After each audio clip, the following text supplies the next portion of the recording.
Isa sa mga sospek na sangkot sa pamamaril sa loob ng isang bus sa Nueva Ecija, hawak na ng mga otoridad. Sospek, itinuro naman ang mismong anak ng biktima na nag-utos umano sa kanya. Si Patrick De Jesus sa detalye.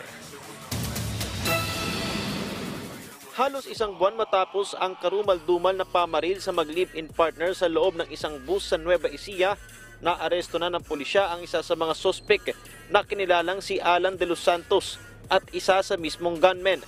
Sa tulong ng informant ay natunton si de los Santos sa Dilasag, Aurora na dati nang may warrant of arrest sa kasong statutory rape. Pagka-aresto sa sospek ay nagbigay umano ito ng extrajudicial confession. Itinuro nito ang anak ng babaeng biktima na tumawag sa kanya para isagawa ang pagpatay kapalit ng halagang 60,000 pesos. Lumalabas na engage talaga sila sa gun for hire activities. With regard doon sa anak, lumalabas siya na in-implicate siya doon sa case at kasama sa gathering ng mga evidence natin yung pag-establish lahat through case build-up kung ano yung mga evidence sa hawak. Sa salaysay din ni de los Santos, Setyembre pa pinagplanuhan ang krimen at isa sa naging opsyon ay pagkatapos ng hearing sa isinampang kaso ng babaeng biktima laban sa kanyang anak.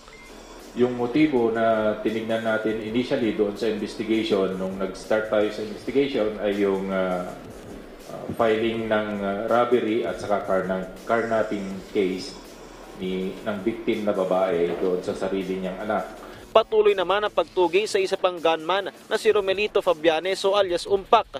Isinampa na ng PNP ang kasong 2 counts of murder laban kay de los Santos at 4 pang sospek, kabila ang isa pang gunman, driver ng sasakyan na naghatid sa kanila kung saan sila sumakay ng bus, at sa anak na babaeng biktima. Bagamat may tuturing ng case solved, hindi titigil ang PNP hanggat hindi tuluyang napapanagot ang mga salarin.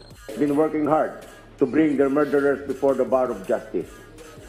Through the concerted efforts and dedication of SITG, justice has been served to the victims and their bereaved families with the identification, arrest, and filing of criminal complaints of murder before the prosecutor's office.